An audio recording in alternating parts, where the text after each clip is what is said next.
Marzo de 2021, un año después del confinamiento. ¿De qué va este vídeo? Pues aunque por el título lo parezca, no vengo a dar lecciones a nadie. Simplemente vengo a hacer un análisis de lo que creo que fue este año de pandemia en muchos sentidos y creo que pues os podéis identificar con él. Y si no, pues no pasa nada, no tenéis que estar de acuerdo con todo. 2020 fue un año de lecciones y hasta de zascas a la especie humana. Y solo espero que 2020 no le esté sujetando el cubata a 2021. No sé si estas lecciones las hemos aprendido o las hemos recordado, pero bueno, creo que es bueno hablar sobre ellas, porque creo que muchas veces, en realidad, no necesitamos aprender cosas nuevas, sino recordar cosas que algún día supimos. Así que vamos allá.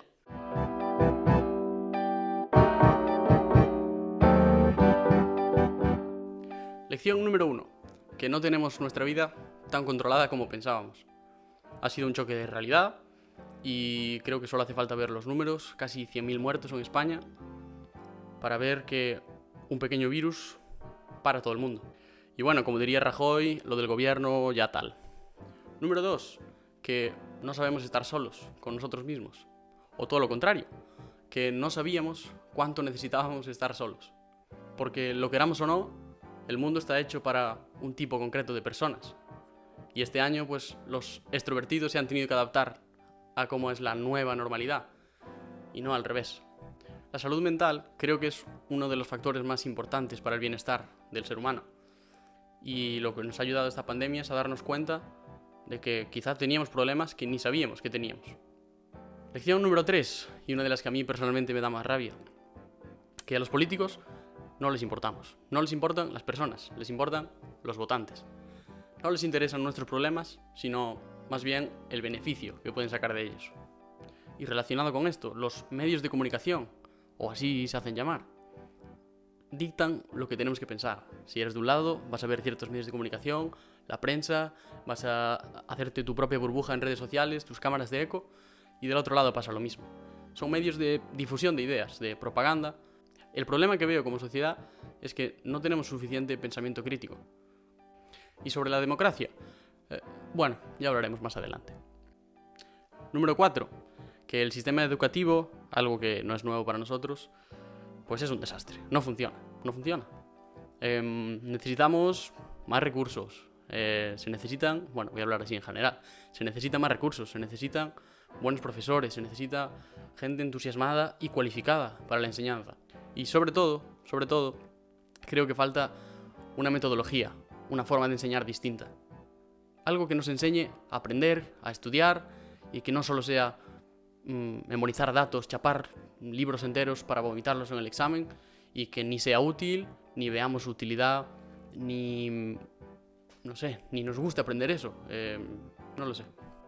Hablar de estudiar algo sin gusto, por obligación, es algo que hasta la propia palabra se contradice.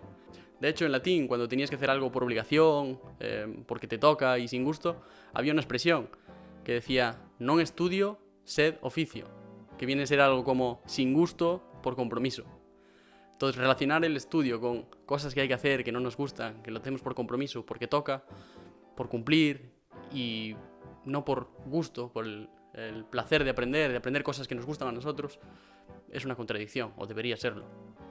Yo no sé vosotros, pero yo no recuerdo la última vez que vi a alguien que me dijo: hoy me gustó esto que aprendí en la escuela. No sé, no recuerdo la última vez. Número 5. Que la sanidad no necesita aplausos, necesita recursos. Y no sé si nos vino por sorpresa, pero los recortes en sanidad, la bajada del PIB destinado a la ciencia, a la investigación, a la propia sanidad, todo esto ha contribuido a que estemos como estemos. Y a esto, sumándole, pues la gestión de este gobierno no ha sido nada favorable, la verdad.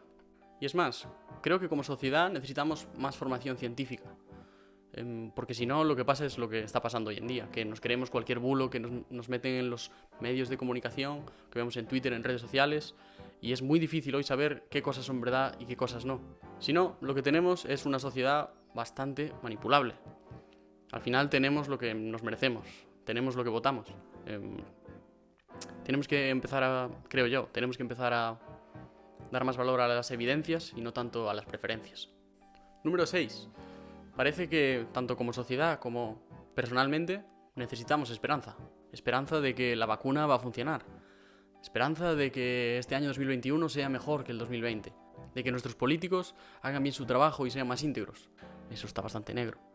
En momentos como los que hemos vivido este año, parece que necesitamos esperanza. A veces la esperanza puede marcar la diferencia entre vivir y simplemente ir deambulando por la vida. Pero ¿qué pasa? Que la esperanza depende enormemente de nuestras creencias. ¿Para qué creer en algo que es mentira? ¿Qué evidencias respaldan la esperanza que tienes? Toca revisarlo.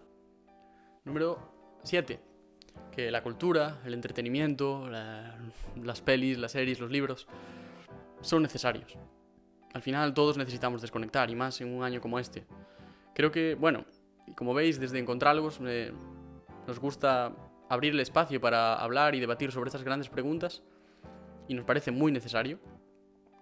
Pero también nos parece necesario, o me parece necesario, que hay que a veces desconectar de ellas. No es sano pasar de ellas y hacer como si no existieran. Tampoco es sano estar pensando en ellas todo el rato y comiéndote la cabeza todo el día. Entonces, creo que este año se ha notado, se ha evidenciado la necesidad de el entretenimiento, la cultura. Han surgido cosas muy grandes en Twitch, por ejemplo, festivales, los hemos echado de menos, todo este tipo de cosas. Sobre las grandes preguntas, creo que no estamos acostumbrados a hablar sobre ellas, en general. Y creo que después de lo que ha pasado este año puede ser un buen momento para enfrentarse a ellas. ¿Qué te parece todo lo que ha pasado? ¿Qué piensas de la muerte? ¿Te parece injusto o hay que aceptar todo tal y como está? ¿Tiene algún sentido todo esto o simplemente es el curso de la vida, lo que nos ha tocado vivir? Creo que es un buen momento para hablar esto con alguien, o si eres más reservado, pues no sé, dedícale tiempo a pensar. Pero creo que es un buen momento para enfrentarse a estas preguntas. Un spoiler, no tenemos todas las respuestas. Número 8. Pues quedamos por sentado el valor de muchísimas cosas, hasta del papel higiénico. Yo no sé si os ha pasado alguna vez, pero yo en mi vida he tenido que pensar si iba a tener papel higiénico o no en casa. Pero esa es la situación de muchas de las familias, muchas personas, muchos padres, muchas madres, que no sabían si iban a tener papel higiénico, o un plato de comida para sus hijos, o un sitio donde vivir a final de mes. Si nos quejamos por no tener papel higiénico, 3 días, una semana, ponte en la piel de quien vive continuamente sin saber qué va a pasar al fin de esa semana. Gente que vive sin papel higiénico, gente que vive sin saber si va a tener un plato de comida, sin saber si le van a quitar su casa, sin saber si la guerra va a acabar con su vida. Hay gente que vive con eso continuamente y no solo durante la pandemia. Hablando de este tipo de problemas, este año me hizo pensar, me hizo preguntarme, ¿hay problemas objetivamente peores, en el sentido de más graves que otros? Yo siempre había creído que sí, y de hecho sigo creyendo eso. Pero el tema está en que, por ejemplo, el problema de los ricos, o los problemas de los ricos, no van a ser objetivamente tan graves como los problemas de los pobres. ¿Por qué? Porque tienen sus necesidades básicas cubiertas. ¿Qué pasa? Que un rico asume más cosas como necesidades básicas que un pobre. Entonces, realmente para él, que algo le falte, es como si le estuviera faltando a un pobre, pues la comida, un plato de comida. Quizá es que tengamos nuestras necesidades esenciales distintas, tengamos que revisarlas. Pero a día de hoy mi opinión es que sí, hay problemas más graves que otros, porque objetivamente tenemos necesidades más básicas que otras. El problema es distinguir cuáles son. En lo que queda de año puede ser un momento perfecto para revisar nuestras prioridades, nuestras necesidades. ¿Qué es lo más importante para ti en la vida? Quizá haya algo que estás teniendo como esencial, que estamos teniendo como algo esencial y realmente no lo es. ¿Qué va a ser importante para ti en lo que queda de este año 2021? Porque, lección número 9.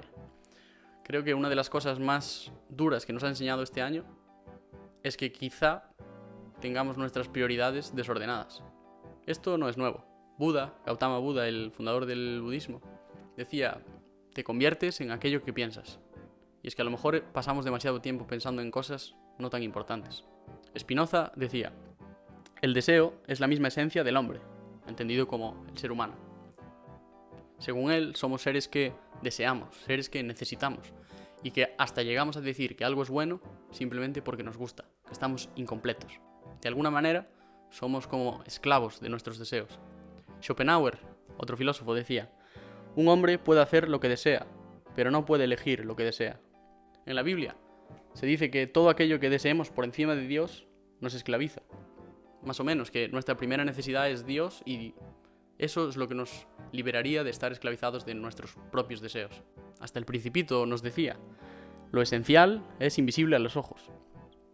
A lo mejor estamos tan acostumbrados a cosas materiales, a valorar lo material por encima de todo, que no nos damos cuenta de las cosas realmente importantes. A lo mejor las cosas materiales se convierten para nosotros en esenciales y no lo son.